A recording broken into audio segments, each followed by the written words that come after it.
سړی او ښځې نه ډېر تنګ و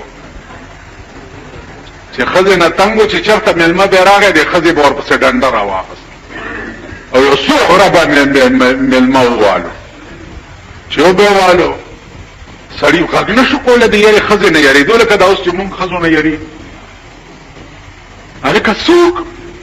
یو مېلمه یې راغی ډېر معزز مېلمه وړکې خیال وکړو چې اوس ښځې ته وایم چې مېلمه دی خو ده پسې م کوتک په لاس راځي څه وکړم زه څه چل کوه ښځې ته راغی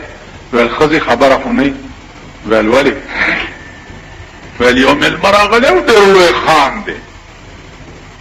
او مونږ خو غریبان یو بنګلې دي او چمنونه دي او موټرې دي او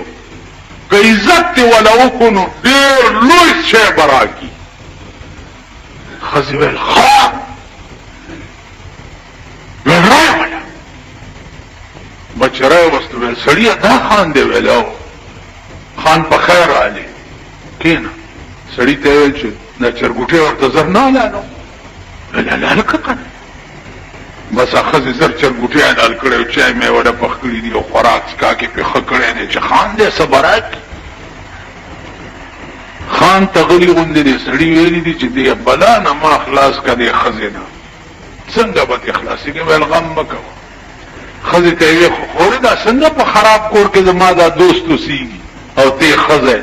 او ویل خان څوک ویل راځئ ما سره چې یو بنګله دله درکم او چمنې درکم او پکې اوسېږئ به باغونه به یو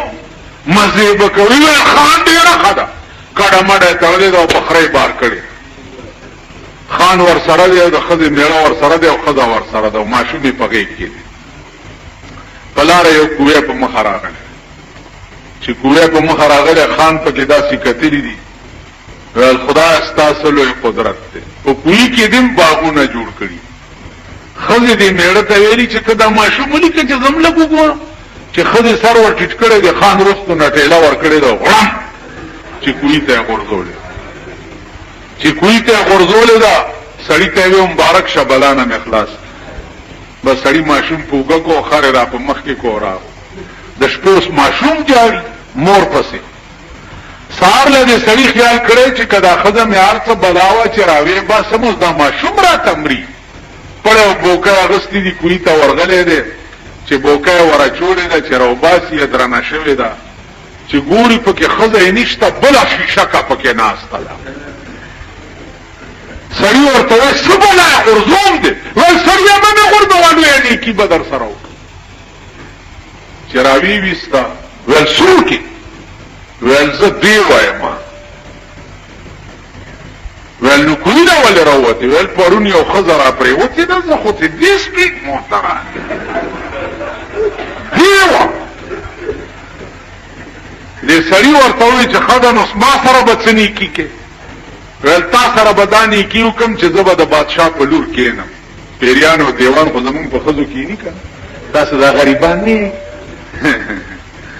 دمګر پسې ګرځي په دې جینۍ پیریان دي په دې دیوان دي په دې خاطیري دي په ځینې ښځو خاطیري نه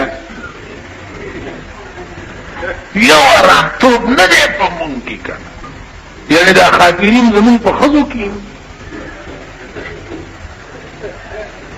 په دې خاطیري دي ښځې وله راخلاصي سړي وله راخلاصي چې په دې خاطیري ناست ویل زه به د بادشاه په لور کېنم ما به اعلان وکړي چې زما په لور پیریان دي که چا پاسول دا لور به وله ورکړم بس ته راشه ما ته به ووایې چې ځه ته خدای په حکم بس زه به لاړ شم بادشاه به لور تاړه دی به دیو تلی دی هغه دیو او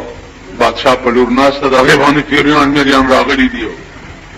بادشاه اعلان وکړي چې زما لور باندې چا دم واچولو دا پیریان ترې لرې شو نو دا لور به وله ورکړم دی ورغلی دی صاحب چوف مفي پې کړی دی پیری خو ته پاسېدلی دی خو دیوی ورته ویلي دي سړي ته چې هسې نه چې زه په بل چا کېنم او بیا دم له راشي بس کار دې وشو نور چا باندې به نه راځي ویل ډېره ښه بس بادشاه لور ورته په نکاح کړو یو بنګله هم وله ورکړه او په مزو چرچو د سړي سم شو دی ولاړه د وزیر په لور کېناسته وزیر راغی بادشاه ته وایي چې ستا لور نه چې چا پیریان دا ستا زوم پاسولي نو زه لږ زما لور ته هم راولېږه چې دم پې واچوي بادشاہ ورته چې هلکه لاړ شه د وزیر په لور پیریان دي اوس هغې باندې دم واچو دړه کې خیال وکړو چې ما خو وعده کړې وه چې که په بل چا کېناستې نه به درځم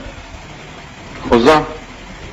چې ورغلی دی چې هغې جنۍ کتلی دی ورته چې ما چې تا ته ویلي چې بل چا باندې کېنم نه به راځې نو دا سړی ورته وایي چې دې نه نه یم راغلی چې تا دې نه پاس و دې له راغلی یم چې د کوهي نه هغه ښځه راوتې ده اته تقېدلې هغې رانه پوښتنه وکړه چې دې وه چېرته ده نو ورته دې وښیم او که نه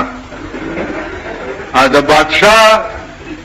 وزیر په لور چې دې وناسته هغې وختل دا د وزیر لور ستاسو خو چې ښځې ته مې ونه ښیم ووایئ په ایمن دا کوهي په بلا اورېدلي یې که نه